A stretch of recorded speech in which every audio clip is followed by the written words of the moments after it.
This is a special weather statement from the National Weather Service. Strong thunderstorms will impact Richland, Ottawa, Seneca, Erie, Morrow, Sandusky, Crawford, Eastern Hancock, Western Lorraine, Northwestern Holmes, Huron, Marion, Ashland, Wyandotte, Southeastern Wood and Central Knox counties through 11:30 a.m. Eastern Daylight Time. At 10:48 a.m. Eastern Daylight Time, Doppler radar was tracking a cluster of strong thunderstorms from Findlay to Willard to Mount Gilead. Movement was northeast at 80 miles per hour. Hazard: half-inch to penny-sized hail. Source: radar indicated. Impact: minor hail damage to vegetation is possible.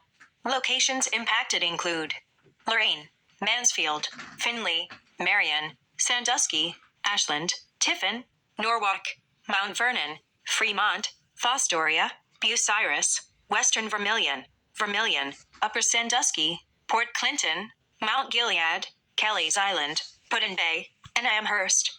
If outdoors, consider seeking shelter inside a building. Frequent cloud-to-ground lightning is occurring with these storms. Lightning can strike 10 miles away from a thunderstorm. Seek a safe shelter inside a building or vehicle.